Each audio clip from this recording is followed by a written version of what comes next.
Welcome back to another episode. This is more of a raw format I'm going to try out, so there's no real edit. I'm not going to cut and chop audio, so yeah, let me know if you prefer this more relaxed style of vlogging. It's been about a week since I took this car out on the mountain roads just to see how the car handled after I did the full corner weighting. Like I said before, it's not super accurate because this floor in this tent is not level at all, so you can give or take a few kilograms here and there. I did read in the comments that it's not that important, but I would say as a starting block it is, just to make sure you're on the right page, and then you can kind of take it from there. So even though you may not notice if one side's slightly more heavier on turn in, at least it gives you peace of mind that it's somewhere near if you do corner weight it and scale it up. So that's the reason I've done that.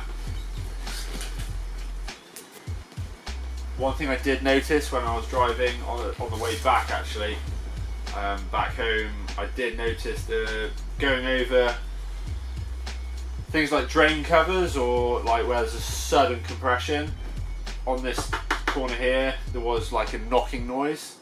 So I'm going to focus on this corner to see if there's anything loose. So I'm just going to go through everything and make sure it's all tight.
Don't know if you can see.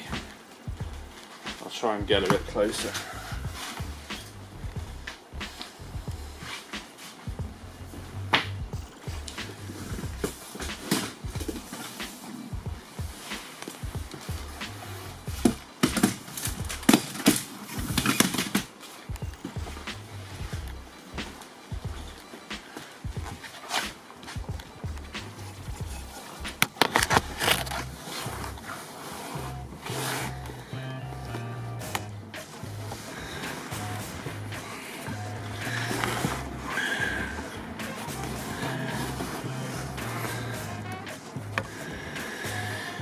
The clearance from the drive shaft to the subframe is quite close, so I'm wondering if you have a sudden compression that it's just catching the drive shaft.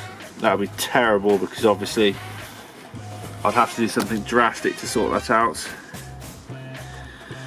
It's the only real thing I can notice at the moment.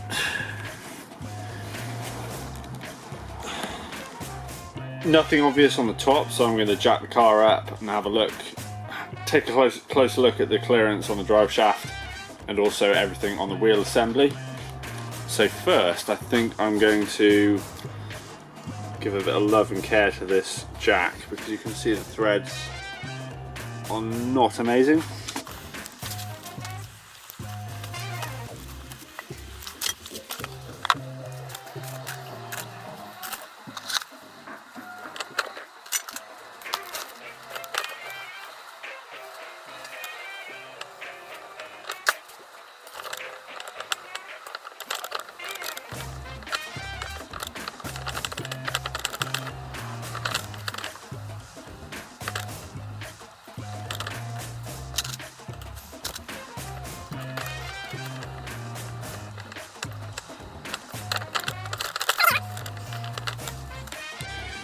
Yeah, this jack's about toast.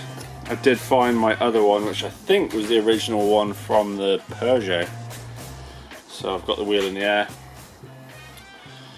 See what we can find.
Yeah, I think I found the problem.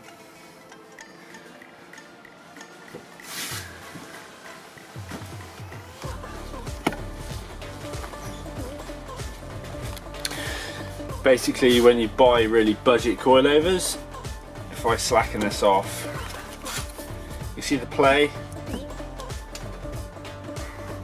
Trying to rock it off the jack.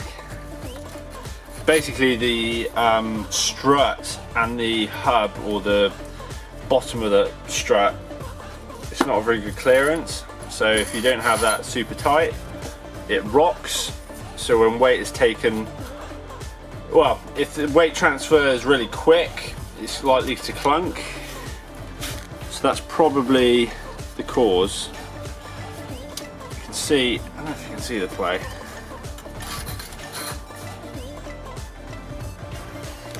Hold on, set this up.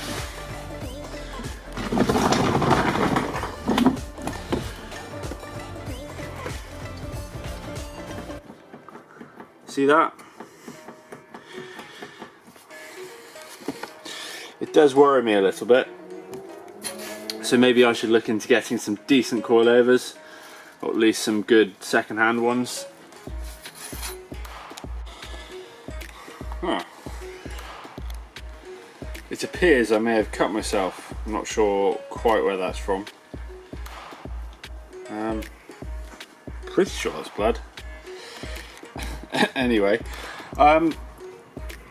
if you look at the drive shaft, I don't know if you can see, there are some marks on the top, but I thought it was down to the fact it was hitting the either the chassis or the subframe for the engine. However, if it was a mark that was doing that, it would be going around, so it would be scraping around the drive shaft. That's just like a, I don't know, there's 3 marks, I don't know if you can see them. 1, 2, 3. I don't think it's anything to do with that, and I don't think the shaft is hitting the chassis anywhere, so that's kind of good news. It wasn't blood, it was just grease from the steering rack.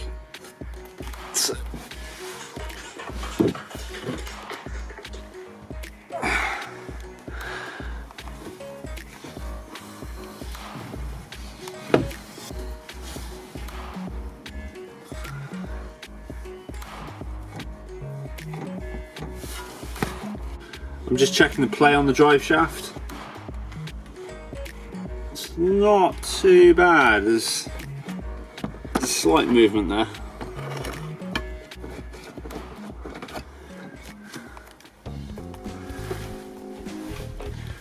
So I'd definitely say the knocking is down to the uprights. So I have to come up with a solution for that or just replace them.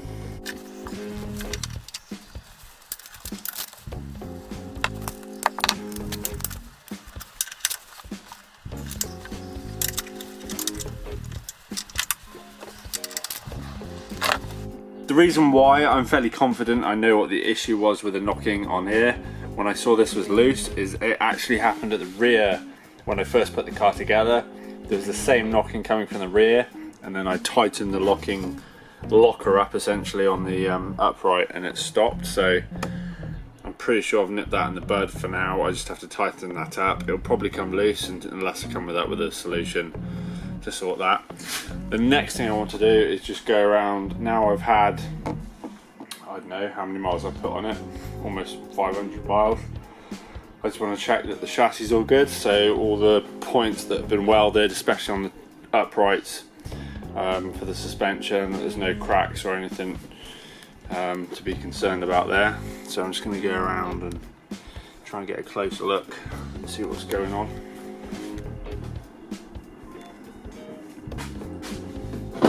Also in the door trap where the chassis has been joined down in here.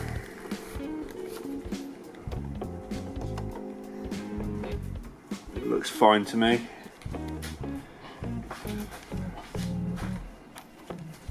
Also on the inside of the car, make sure the floor pan's all good.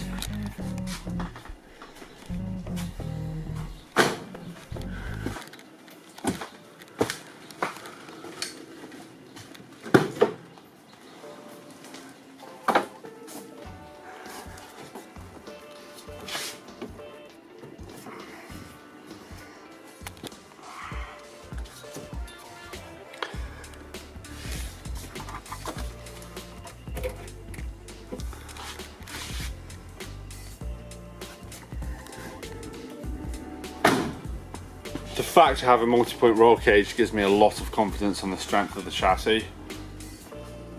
I've not felt that it's been weaking anyway or there's any flex, so I'm pretty sure the long suspension is doing some sort of job. It's all fine. There is a bit of surface rust appearing on the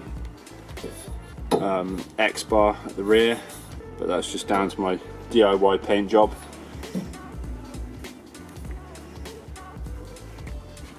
I also need to check where the clip bolts to the chassis itself, because that is in fact quite a sort of, I don't know, a focus point as to where any stress could be as the chassis twists as I'm driving along. I mean, they're only M6, there are 4 bolts on each side, but they're only M6.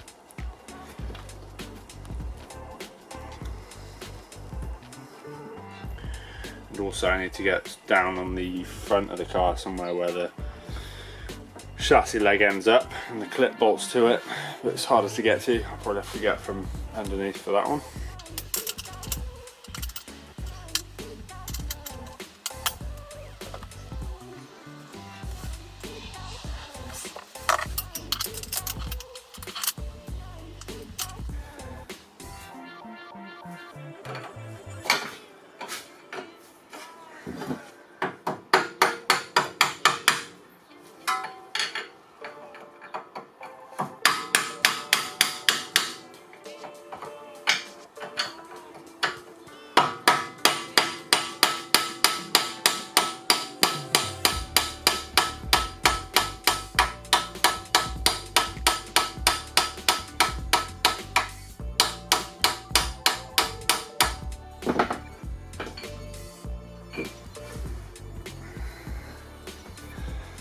So that's the technique.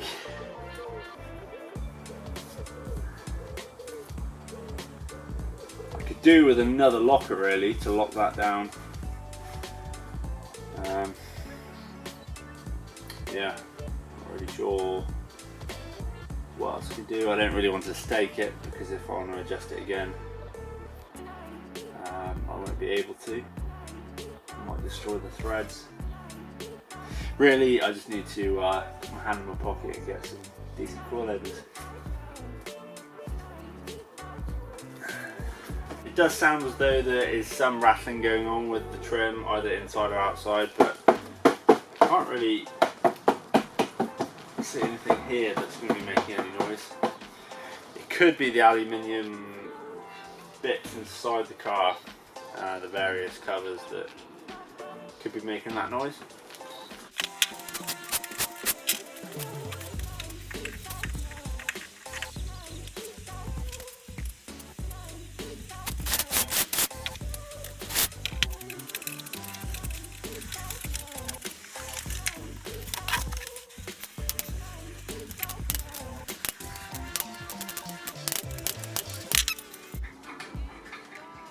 Maybe I should get rid of the lockers.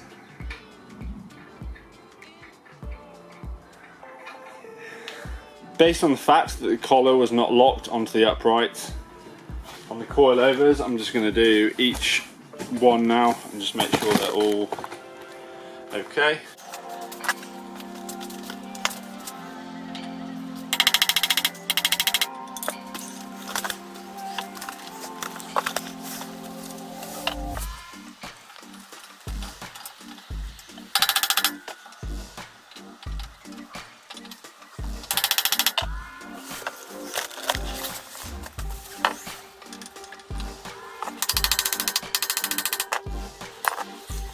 Well, that was more of a stripped back, real-time version of working on this car. We have a track day booked for early October, so that's next time the car is officially going to go out. So in the meantime, there's a few things I want to do.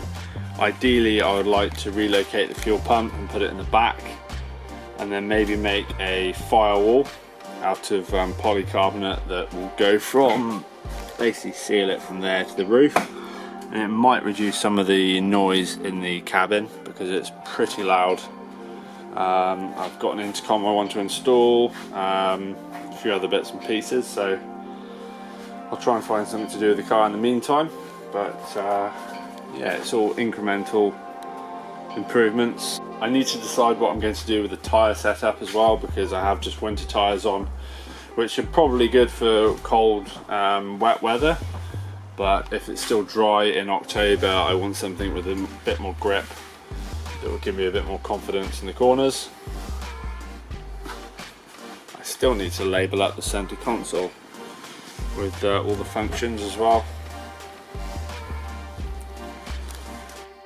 If you enjoyed the video, give it a thumbs up. If you have any questions about the build, leave them in the comment section below, and don't forget to subscribe. Got to say that. And I'll see you on the next one.